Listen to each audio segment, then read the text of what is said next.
Hello students and welcome back to channel Siraj Shaikh restudy. आज mutual fund का lecture number 4 होगा जिसमें हम कवर करेंगे नए points of mutual fund. Start करेंगे आज का क्लास।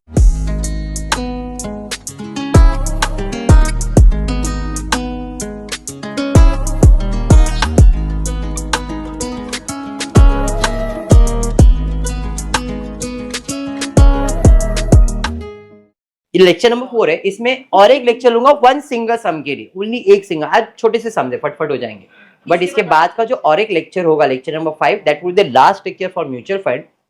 अब तक जितने भी टाइप्स किए एक तरह का आप रिवीजन ही समझो आके आज के लेक्चर में होने वाला है। जैसे अगर फर्स्ट सम की बात करूंगा तो फर्स्ट सम हमने किया था, इसमें अलग अलग इन्वेस्टमेंट था, बराबर, मल्टीप्लाई किया, asset minus liabilities, NAV find किया था, सिंगल सम।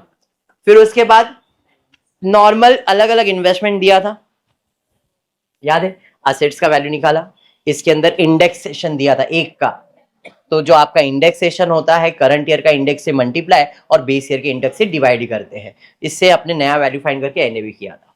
फिर एक और सम किया था जिसमें हमने ना शायद कैश, ये तो दोनों सिमिलर सम थे, एक सम किया था जिसमें हमने कैश फाइंड किया था। अपने पास इतना पैसा आया था, फिर हमने अलग अलग शेयर्स और डिवेंचर्स में इन्वेस्ट किया था जिससे अपने को डिविडेंड और इंटरेस्ट मिला था। फिर जो भी था, जितना कैश आया, जितना एक्सपेंसेस, कैश बैलेंस फाइंड किया था, याद है ऐसा सम? और बाकी सब चीजें तो नॉर्मल है। तो ये जो सम मैंने आपको करवाया है आज के लेक्चर में, ये सारे टाइप्स का एक तरह का रिवीजन ही समझो आप, ठीक है। स्टार्ट करते हैं आज का सम, देखते क्या है। Find out the NAV per unit from the following information of the scheme flexi plan. Flexi plan में कितने शेयर्स है, साइज ऑफ द स्कीम दिया हुआ है, face value of the shares दिया हुआ है, नंबर ऑफ शेयर आउटस्टैंडिंग दिया है, market value of the fund invested दिया है, रिसीवेबल दिया है, लायबिलिटी, छोटा सा सम है। असेट समझ लो, लायबिलिटी समझ लो, असेट माइनस लायबिलिटी। हमने इन्वेस्टमेंट किया हुआ है, the size of the scheme 2 lakh का स्कीम था, face value of the shares rupees 200 lakh है, और इसी का मार्केट वैल्यू कितना है, 360। तो कौन सा लिखोगे, 2 लाख लिखोगे, 360 लिखोगे? जो नया वैल्यू दिया रहेगा वही लिखोगे। तो आपके असेट का, इन शॉर्ट इन्वेस्टमेंट का वैल्यू 2 लाख नहीं, कितना आएगा, 360, मतलब 360 लाख। तो पहला इन्वेस्टमेंट का फेस वैल्यू तो मिल गया। रिसीवेबल क्या है सर, वो भी मेरा असेट ही है, असेट साइड पे रिसीवेबल आ जाएगा। और कुछ है मेरे पास सर, लायबिलिटीज है, खत्म हो गया सर। ये total of asset, total of liabilities में 2 है, इसमें माइनस करेंगे, net asset available to equity share holder हो गया। इसको नंबर ऑफ यूनिट्स, कितने यूनिट्स आउटस्टैंडिंग है, 2 लाख, तो 2 से डिवाइड किया, 181 वैल्यू पर शेयर। सम समझा? समझा? नेक्स्ट सम पे जाते हैं। नहीं, मैं ऐसा ही बोल रहा हूं। Following particular related to mutual fund scheme.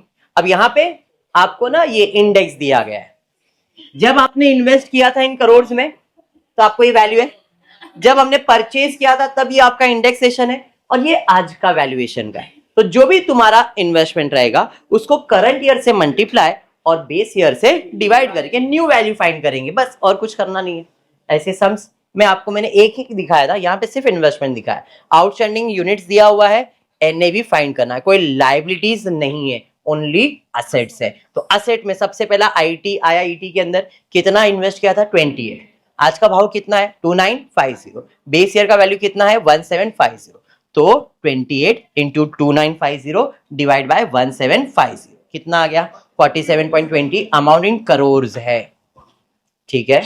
Second, infrastructure में मैंने इन्वेस्ट किया है 15।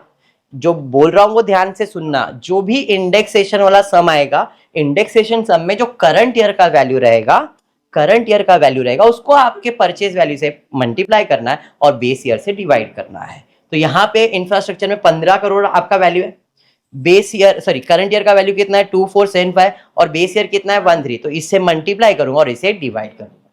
लॉजिक मैंने क्रॉस मल्टीप्लाई करने का एक्सप्लेन किया है, बट डायरेक्टली याद करने के लिए ऐसा है। और कोई लायबिलिटीज तो नहीं है, तो टोटल वैल्यू हो गया 74.20, ऐड करके कितने असेट आउटस्टैंडिंग है, 1.2 करोड़, 1.2 करोड़ से डिवाइड करूंगा 1.25 करोड़ से डिवाइड करूंगा, वैल्यू पर शेयर। सम समझा?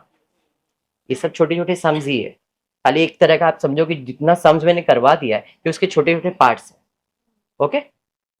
नेक्स्ट सम, ये जो कैश वाला सम किया था मैंने, बस वो करवा रहा हूं।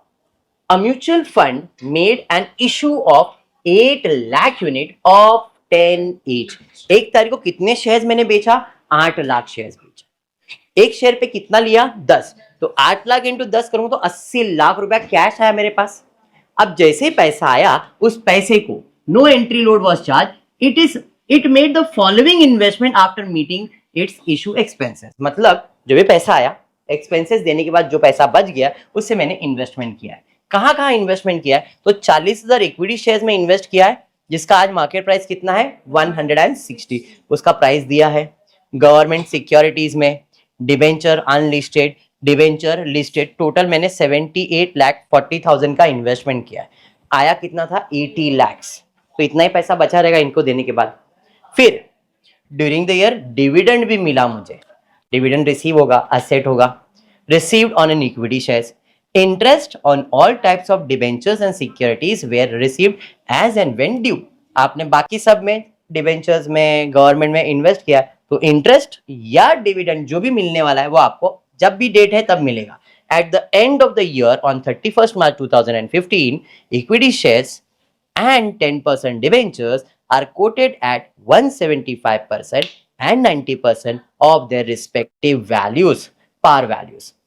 आगे other investment were at par, same sum है। अगर आपको याद होगा ये वाला सिमिलर सम है, खाली अमाउंट बदल के दिया। तो सबसे पहला मैं कैलकुलेशन करता हूँ मेरे पास क्या क्या इन्वेस्टमेंट है। तो मैंने 40,000 इक्विटी शेयर्स में इन्वेस्ट किया, एक का वैल्यू कितना है? लेकिन उसने क्या बोला है? At the end of 31st March equity shares and 10% debenture are quoted at 175 and 90। तो 100 का 175 निकालोगे तो 175 आएगा। याद करो ऐसा किया था। शेयर्स कितने? 40, तो 40 इंटू 175 करेंगे, 70 लाख रुपए का इक्विटी शेयर्स हो गया। याद आया? अरे हाँ। उसके बाद other investment are at par. Operating expenses paid during the year was 4 lakh. हमको और कुछ फाइंड करना नहीं है। गवर्नमेंट सिक्योरिटीज के ऊपर कोई एडजस्टमेंट था नहीं, तो एट पार 6,40,000 है तो 6,40,000 ही रहेगा।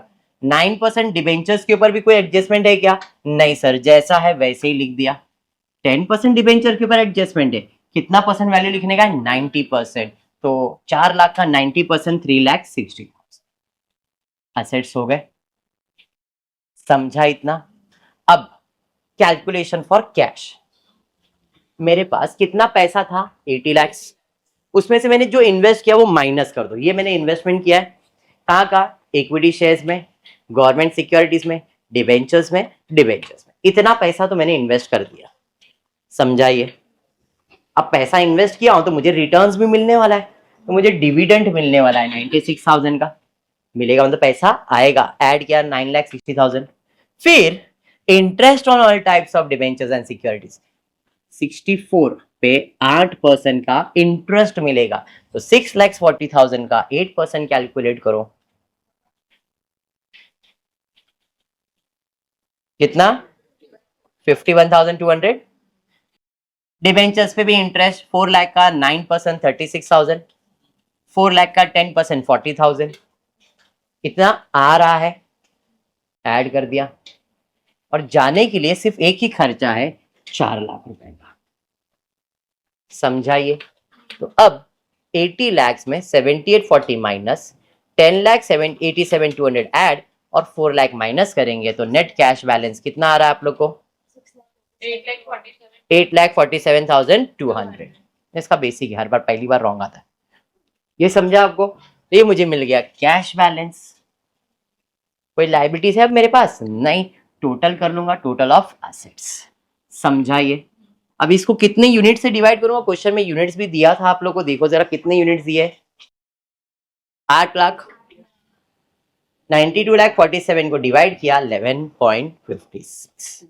क्वेश्चन में और एक चीज बोला है, अगर हमने जो शेयर्स इशू किया उनको डिविडेंड देंगे। अगर आप पढ़ोगे आपके क्वेश्चन में, देखो मैं लास्ट लाइन पे एक बार रीड करके दिखा रहा हूं आपको। लास्ट लाइन पे दिया है यहाँ पे, find out the NAV if mutual fund had distributed the dividend of 0.90 per unit during the year to the unit holder. मतलब मैंने तुमको शेयर्स बेचा था, तुमसे पैसा लिया और मैंने इन्वेस्ट किया है, तो अब मुझे तुमको अगर डिविडेंड देना है, कितना देने का? 0.90 देना है। तो नया एनएवी क्या आएगा ये पूछा है। अब जो मुझे एनएवी आया यहाँ पे, ये बिफोर डिविडेंड है। अब डिविडेंड देना मतलब 90 पैसा देना पड़ेगा, और शेयर होल्डर कितने मेरे पास? 8 लाख। तो 8 लाख इंटू 0.90 कर दो 72,000। 72 था मतलब 7,20,000 आ जाएगा। तो 92 लाख में से 7,20,000 माइनस कर दो, अब कितना बच गया 85 लाख। और यूनिट्स तो 8 लाख ही रहेगा, 8 लाख से डिवाइड कर दो, 8 लाख से डिवाइड कर देंगे तो 10.66 आ गया। समझ में आया क्या?